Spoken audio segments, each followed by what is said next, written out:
Railway స్టేషన్లో ఒక వేశ్యగా బ్రతుకుతున్న మనిషి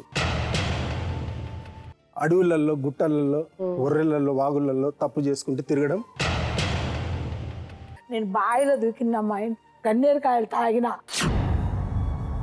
ఇగో కత్తిపీట తీసుకుని నరుక్కున్నా. మరి నాకెవడు పెట్టాలన్నా అమ్మ, ఇట్లా నువ్వెవరినైనా చూసుకో అన్నాడు. నువ్వే చూపి అన్నా. ఒక అమ్మాయి మిమ్మల్ని పెళ్లి చేసుకుని ఆ అమ్మాయి చనిపోయింది, ఇంకో అమ్మాయిని పెళ్లి చేసుకుని ఆ అమ్మాయిని ఎక్కడో కలకత్తాలో దాచిపెట్టారు. వీడి దృష్టి అమ్మ నా బిడ్డ అయిపోయిందమ్మా. వీడి దృష్టి నా బిడ్డనే నేను పడుకొని నా పక్కలో ఉండగా విడిపోయిన రండి రవిరాజ్.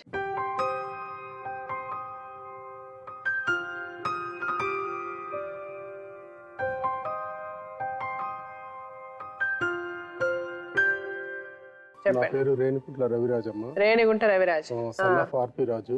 ఓకే, మీరు కొత్తగూడెంలో ఉంటారు. అవునమ్మా. ఇదే ఫ్లోర్ లో మా ఫాదర్ తోటి కృష్ణ గారితో షూటింగ్ చేసాం. 1 month షూటింగ్ చేసాం, దొంగల దోపిడి.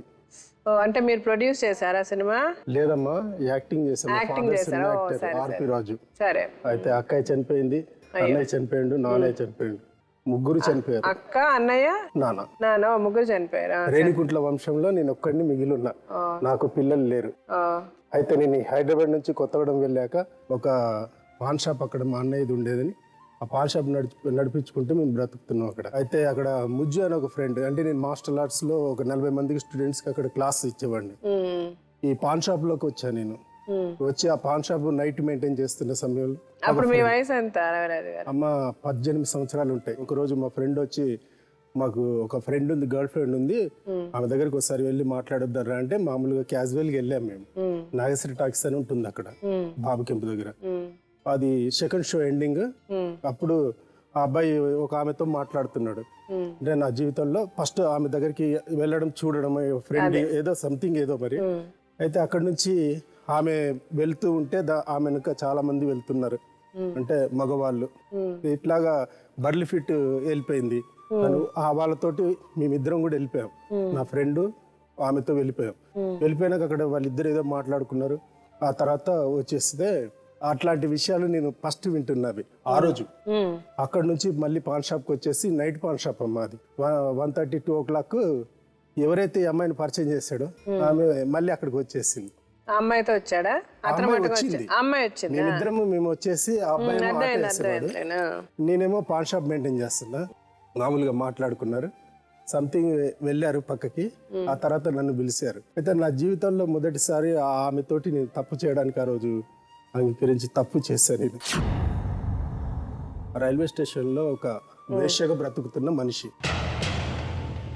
నేను చెప్పాల్సింది ఏమీ లేదు, కానీ అప్పుడు మీకు తెలియలేదు. కానీ అమ్మ నా కడుపు తెగి కాళ్ళ మీద పడ్డది. నేను తను పగ కాదు, అంటే నేను ఏంటంటే తను కంప్లైంట్ చేయట్లేను. తన ఉద్దేశపూర్వకంగా నన్ను ఏమన్నా చేయాలనుకుంటే నేను ప్రాణం ఇవ్వడానికైనా రెడీగా ఉన్నా. తను రోజు రావడం, నైట్లో మేము వెళ్ళిపోవడం, అడవులలో గుట్టలలో ఒర్రెలలో వాగులలో తప్పు చేసుకుంటూ తిరగడం, అలాగలాగా మా పరిచయం పెరిగిపోయిందమ్మా. పెరిగిపోయాక 1 year 2 years అయిపోయింది. ఈలోపు తనకు ప్రెగ్నెంట్ వచ్చింది. ఒకసారి చేసిన తప్పు అది కంటిన్యూషన్ అయిపోయింది. మా అమ్మ వాళ్ళు అడిగినప్పుడల్లా ఏదో ఒక సాకు చెప్తున్నా. అందులో నైట్ పాన్ షాప్ నాకు చాలా ఫ్రీడమ్ అయిపోయింది అక్కడ. ఇక ఆమె రోజు రావడం, నేను రాకపోతే టార్చర్ చేయడం, పోలీసు వాళ్ళకి పోయి బెదిరించి నన్ను పిలిపించి స్టేషన్లో కూర్చోబెట్టడం. అయితే ఈ ప్రెగ్నెన్సీ వచ్చినప్పుడు ఏమైందంటమ్మా, అది 7th month 6 months 7th monthకి వచ్చేసిందమ్మా. ఆ ప్రెగ్నెన్సీ నీకే వచ్చిందని చెప్పేసి పోలీసు వాళ్ళతో చెప్పడం, భయపెట్టడం ఇలాంటి జరుగుతుంటే, సరే అని చెప్పేసి మరి ఇప్పుడు మనకి ఏంటి పరిస్థితి, ఇల్లు లేదు, ఏమీ లేదు, సరే అది తీపిచ్చేద్దామని చెప్పేసి నిర్ణయించుకున్నాం. 7వ నెలలో 6వ నెల 7వ నెల అనుకున్నాం. అనుకొని దాన్ని ఏం చేసామంటే, సుజాత్ నగర్ లో ఒక డాక్టర్ గారు, ఆర్ఎంపీ గారు ఉన్నారు, ఆయన దగ్గర తీసుకెళ్ళడం జరిగింది. ఏమని తీసుకెళ్ళినప్పుడు ఏం జరిగిందంటే, ఆయన నాటు వైద్యాలు, జిల్లెడ్ది ఏదో ఉంటుంది అది చేసి ఏదో చేస్తే అదేం జరిగిందంటే, లోన మాత్రం సంథింగ్ ఇన్ఫెక్షన్ జరగడం ఇలాంటివి జరిగిపోయాయి. జరిగిపోయాక అది ఏమైందంటే 7th month వరకు బేబీ బ్రతికే ఉన్నాడు, అయ్యో. ఆ 7th మంత్లోకి ఈమెకి పెయిన్స్ వస్తున్నాయి. అక్కడ నుంచి ఏమైందంటే ఆమెని ఒక కాంతికుమార్ హాస్పిటల్కి తీసుకెళ్ళాం. ఫస్ట్ గవర్నమెంట్ హాస్పిటల్, ఆ తర్వాత కాంతికుమార్ హాస్పిటల్ ఉంది. ఏమవుతుందంటే నాకు వదిన అవుతుంది. వాళ్ళు 2-3 అవర్స్ చూసాక వాళ్ళు ఏం చేస్తారంటే డిశ్చార్జ్ చేసేస్తారు. సీరియస్ కండిషన్ ఉంది, ఇక్కడ జరగదు, ఖమ్మం తీసుకెళ్ళిపోండి. అమ్మ నైట్ ఖమ్మం తీసుకొని వచ్చా.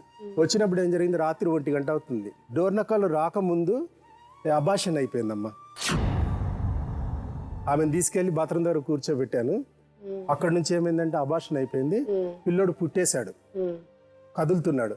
కానీ నేనేం చేయాలో నాకు అర్థం కాక ఆమె మెడలో పూసల దండు ఉంటే అది ప్లాస్టిక్ ఇది ఉంటుంది కదమ్మా, అది పెట్టి ఆ పేగుని తెంపడానికి ప్లాన్ చేస్తుంటే ఒక ముస్లాం వచ్చి ఏంటయ్యానంటే ఇట్లా అమ్మాయి పరిస్థితి అని అంటే మొత్తం బ్లీడింగ్ అవుతుంది, పిల్లోడేమో కొంచెం కదులుతున్నాడు. ఈ మా రిజర్వేషన్ కోచ్లో ఎక్కిచ్చేసాను. లెటర్స్ దగ్గర ఇలా ఎక్కిచ్చేసి అక్కడ పడుకోబెట్టేసి ఈ లోపు వాళ్ళు కంప్లైంట్ చేస్తే పోలీస్ వాళ్ళు రావడం జరుగుతుంది. 5 minutesలో మళ్ళీ ట్రైన్ స్టార్ట్ అయిపోయి వెళ్ళిపోతుంది. నేను వెళ్ళేసి ఎక్కేసాను. మళ్ళీ 15 minutesలో ఖమ్మం వచ్చేసింది. అక్కడ దిగిపోయామమ్మ. గవర్నమెంట్ హాస్పిటల్ తీసుకెళ్లి గవర్నమెంట్ హాస్పిటల్లో అడ్మిట్ చేశారు. అంటే మీకు ఏం తెలియదు, అన్కాన్షియస్ లో అక్కడ ట్రీట్మెంట్ స్టార్ట్ చేశారు వాళ్ళు. మార్నింగ్ తర్వాత ఆమెని డిశ్చార్జ్ చేయడానికి ఒక 3 days ఉంచారు. ఇక అట్లా అయిపోయినాక 3 days నేను ఉండిపోయి ఆమెను తీసుకొని వచ్చి మళ్ళీ కొత్తడం తీసుకొచ్చి వాళ్ళ అక్కయ్య వాళ్ళు మనుగూరులో ఉంటే పంపించేశారు. పుట్టిన బిడ్డ చనిపోయింది.